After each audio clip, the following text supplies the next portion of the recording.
Oh. Meron doon ba mga clients niya? Ah? Mga clients. Dito lang. Yan, pwede to.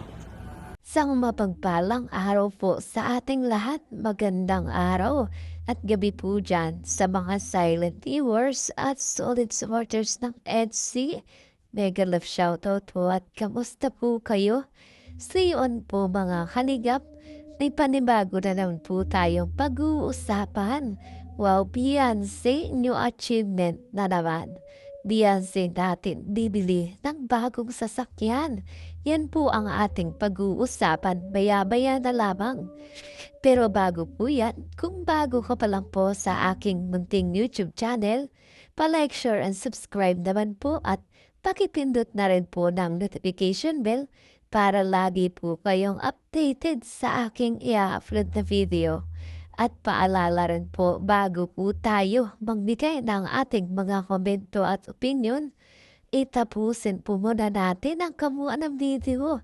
Nang sa ganun po akma po ang ating i-comment mga kalingap. Lagi ko rin nga pong hiling sa inyo, patuloy po nating suportahan ang mag-ama na matubang. Napakaganda nga po yung ipinapakita nila sa atin, mga pagbibigay saya at tulong sa ating mga kababayan ay suportahan po natin at marathon mga kalingap. Sa ganun nga po marami pa po silang matulungan, lalong-lalo na nga po dyan yung mga kapos sa pangailangan ay maligap po nila. At syempre, wag po natin kalimutang suportahan ang kanilang naibahay. Walang iba, kundi sina Ate Naglags at Jackie Tapia.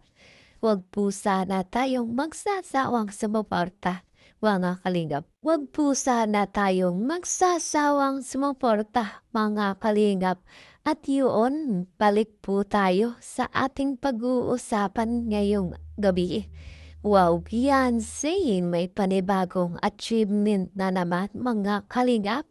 Beyonce nga po natin bibili ng bagong sasakyan. At grabe naman po talaga mga kalingap. Heto nga po si Beyonce natin. At magkakaroon nga po ng bagong achievement na naman sa kanyang buhay. Heto nga po mga kalingap, sinasabing si Beyonce bibili ng bagong sasakyan. May napili ka na, pade? Ay, meron na. Awag yan, pade. Limahan lang yan. Di kayo magkasya dyan. Ito. Yung display. Ito. L300. Yan. Ito yung katulad sa akin. Yan o. Mura yan. Mura yan.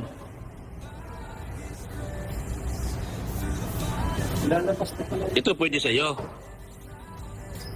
Pang grocery, pang pamilya. Ito Montero. Oh. Ganda. Ganda ng Montero. Pugi. Yan ang Triton. Yan. Ito yung sa'yo. Bulong. Ito na yun, sa'yo. Gray. Gray silver. Ha? Ayan yun, gray silver. Hindi po agent yung agent ko sila. Gray silver, no? Hindi po agent yung. Ha? Agent. Si Tote. Ay, hindi po kanya. Hindi yan. Hindi pa. Yan o, ang daming display o.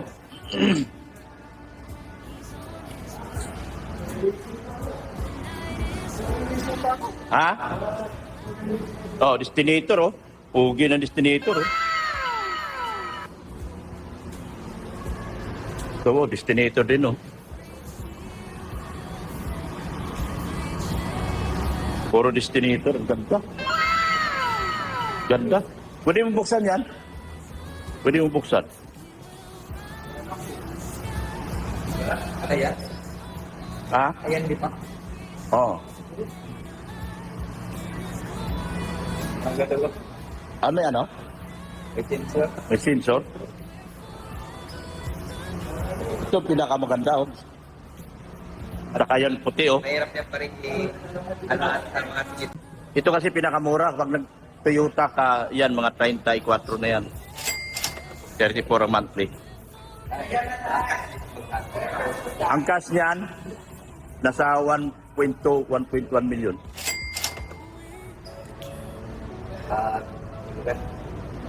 Complete. Hindi naman. Tubo lang sila mga 200, 300. 5 years naman yun. Ay wala man down payment eh. Kaya wala masyadong tubo.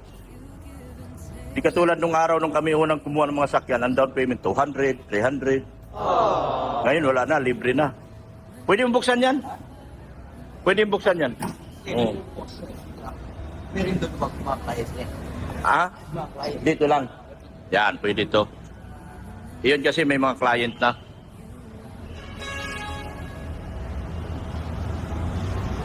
Di na yan mausok. Naka-euro na yan eh.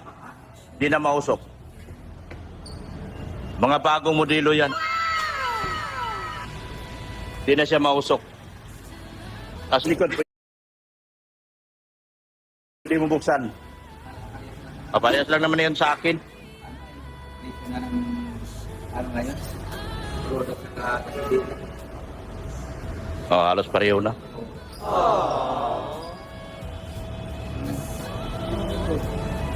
Yun nga po mga kalingap, grabe, Papa ni Viancy talaga namang nakapili na ng sasakyang bibilhin nila. At ito nga po talaga ay napakaganda mga kalingap at sobrang maganda nga po yung napili ng kanyang tatay na kung saan ay talagang kasyang-kasya silang lahat o silang buong pamilya at magagamit rin nga po ito sa kanilang negosyo na kung saan mga kalingap talaga namang itong si Viancy natin ay nagbabalik na rin na magtayo ng kanyang negosyo. At heto nga po itong si Viancy natin mapalad talaga mga kalingap ko kaya sa ngayon ay talagang marami na nga pong na-achieve sa kanyang buhay. At kung atin nga pong titingnan mga kalingap talaga namang itong si Viancy marami na nga po talagang nagbago. At talagang masasabi nating nakaahon na talaga sa kahirapan. At eto nga po, nilulubos-lubos na ni Viancy habang nandyan pa nga po yung pagkakataon at opportunity. Talaga nga pong hindi niya sinayang yung pagkakataon at kitang-kita naman po natin itong si Viancy na ngayon mga kalingap ay maraming na nga pong nagbago sa kanya. At syempre, sa tulong lang po talaga yan ng kalingap at mga sponsor na kung saan itong si Viancy ay labis talagang pinasasalamatan itong kalingap kay Kaya Val Santos at kay Kalingap Rab nga po. At syempre maging sa kanyang mga sponsor na walang sawang tumutulong sa kanya.